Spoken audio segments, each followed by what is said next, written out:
ვისგან მიიღეთ შემოთავაზება და თქვენთვის რამდენად მოულოდნელი იყო ეს შემოთავაზება ზუგდიდის მერობის კანდიდატად დასახელებაზე? მოგესალმებით. მივიღე შემოთავაზება კოალიცია ქართული ოცნებიდან, ქართული ოცნების ოფისიდან. ანუ რამდენად მოულოდნელი იყო ეს თქვენთვის? იყო მოულოდნელი, ჩემთვის იყო მოულოდნელი ნამდვილად. მე ვაპირებდი თვითმმართველობის არჩევნებში მონაწილეობას, მაგრამ უფრო საგრაფოში ვაპირებდი და თუ მქონდა გარკვეული გამოცდილება მოგესალმებით, რომ მე ვიყავი ქალაქ ზუგდიდის საგრაფოს თავმჯდომარე 2002-დან 2003 წლამდე. დიახ, აი ამაზე მინდოდა მეკითხა, თქვენ იყავით ზუგდიდის საკრებულოს თავმჯდომარე, მე როგორც ვიცი, თქვენ საკრებულოში მაშინ მოხდით ახალი მემარჯვენეების კვოტით. დიახ. და შემდეგ უკვე მოხდა ისე, რომ თქვენ დატოვეთ საკრებულოშივე ეს პარტია. რამ განაპირობა, ანუ თქვენი პარტიის დატოვება, რა მიზეზით მოხდა ეს? 2003 წელს დავტოვე, იმიტომ რომ მე მონაწილეობა მივიღე საპარლამენტო არჩევნებში 2003 წელს. ეს იყო ერთადერთი მიზეზი? ერთადერთი მიზეზი იყო და მინდოდა ქმედითად ჩემი გამოცდილება მოხმარებოდა ჩვენ ქალაქს, იმიტომ რომ მოლაპარაკება იყო უპროცენტო შემთხვევა იყო ზუგდიდიდან აღორძინების სიაში იყო 5 დეპუტატი.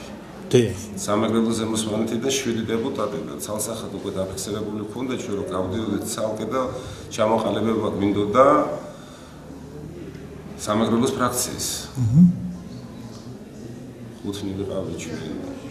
ცხონებული თორნიკე ფიფია, მერაბი ქვარაია, მე ალეკო წიწერია და მერაბ რაფა.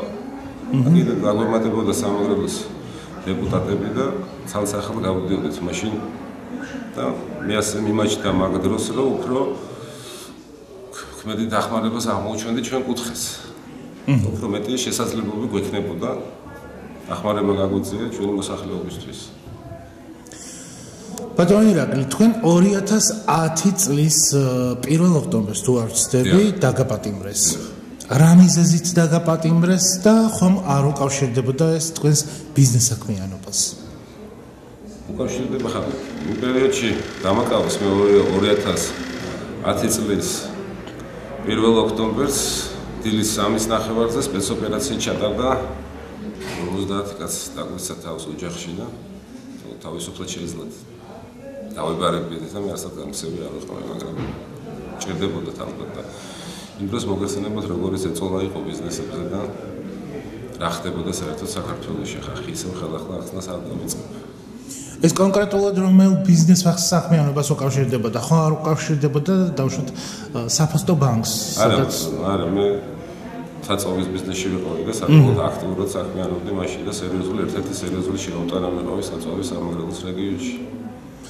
და თქვენ მე როგორც ვიცი, მალევე გაგათავისუფლეს, ანუ 2011 წლის იანვრის თვეში. 2011 წლის იანვრის თვეში საკმაოდ მალე 4 თვეში, მაგრამ ის 4 თვე იყო ჯოჯოხეთი. აჰა და გათავისუფლების მიზეზი რა იყო, თუ კი დაიჭირეს დავუშვათ? შემიცვალეს აკვეთი ღონისძიება კიდევ. და ამის უკან რამე ხო არ იმალებოდა აი დავუშვათ თქვენ ისევ ბიზნესი გაგრძელებინა თუ უბრალოდ მათთვის ხელსაყრელია სასტუმრო. აჰა. ახსოვთ თქვენ როგორ ანთავისუფლებდნენ ხალხს? კი ბატონო. მოთხოვნა იყო განმოხრში აგვიშენებია სასტუმრო აფხაზეთი, რომლითაც ყოფილი პრეზიდენტი მიხეილ სააკაშვილი აცხადებდა რომ მე დავიწყე აფხაზეთის სასტუმროს შენება როგორც სოხუმში იყო ზუსტად ისეთი და განმოხურის ტერიტორიაზე და ამ დროს ეს ყველაფერი გაგვაყედი ეს ბიზნესები და იმ თვლის შენდებოდა. ანუ თქვენ დაიწყეთ უკვე ამ სასტუმროს შენება? კი ბატონო და საკმაოდ. ანუ ეს ბიზნესი რომელიც თქვენ გქონდათ, იძულებული გახდით რომ გაგიყიდათ და დაგეწყოთ დირექტივებით ამ სასტუმროს შენებლობა? და ეხლაც ეს თქვენია ეს სასტუმრო რომელიც მან შენდება განმოხურში თუ თქვენია? ჩვენ ახლა მოვშენებთ პარტნიორის სახელზე არსებით. დიახ, გასაგებია. ანუ ზეწოლები რა სახის ჰქონდა ძირითადად, რომ ბიზნესი ყოფილიყო? ყველაზე ბოლოს გამათავისუფლეს. იყო შემოთავაზებები ვინმესთვის ხელი დამედა კონკრეტულად არ მისულა იქამდე რომ უშუალოდ ეთქვათ ვის იმხილება ჭირდებოდა მაშინდელ პროკურატურას მაგრამ რომ უარი განაცხადე მაქსიმუმ ყველაზე მეთხეს დამაკავეს თორე სხვა 6 კაცი ვიყავი დაკავებული და მე ისინი თუ გაანთავისუფლეს წვედა დღეში მე ვიყავი 4 თვე გავიარეკო დანის ციხეც ეგრეთ წოდებული კორიდორების და ყველაფერი ჯოჯოხეთი რაც ხდებოდა ჩემ თავზე გადავიტანე ამის შემდეგ თქვენ აღარ ჩანდით საზოგადოებრივ საქმიანობაში.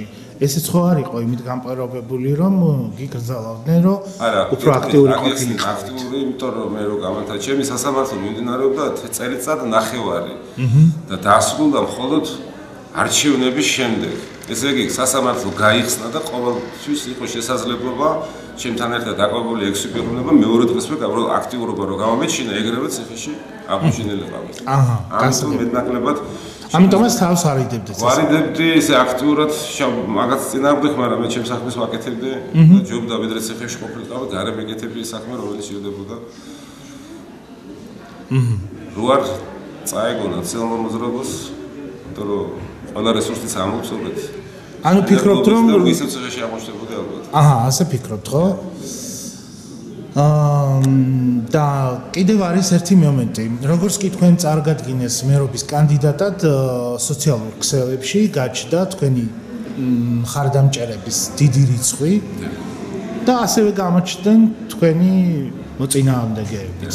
მოწინააღმდეგეები დებენ რატომღაც თქვენი სიმამრის ცნობილი ჟურნალისტის ზურაბ ცხონდიას ვიდეოს, სადაც იზიასწრება როლან დახალაიას წინა საარჩევნო შეხვედრას. ეს მართალია არანაირი კომპრომატი ამაში არ არის და ვერც ამით ვერაფერს ვერ დაამტკიცებენ, მაგრამ აი თქვენ როგორ ფიქრობთ, რატომ დებენ ესეთ ვიდეოებს, ამით გებრძვიან? გებრძვიან, კი ბატონო, მაგრამ მე უხერხულობას ვერ ვცნობდა ბატონ ზურაბს ნებისმიერი ჟურნალისტი შეუძლია შეეკითხოს და თვითონ ახსნას ბატონ ზურაბმა რატომ რა იყო, როგორ იყო და რანაირად იყო. მე უხერხულობას ვერ ვცნობდა. ანუ თქვენ სხვა ოჯახი ხართ? არ ვაპირებ კიდე პასუხის გაცემას, მე არ ვაპირებ საარჩევნო კამპანია ავაგო რაღაც ესე პასუხების გაცემაზე.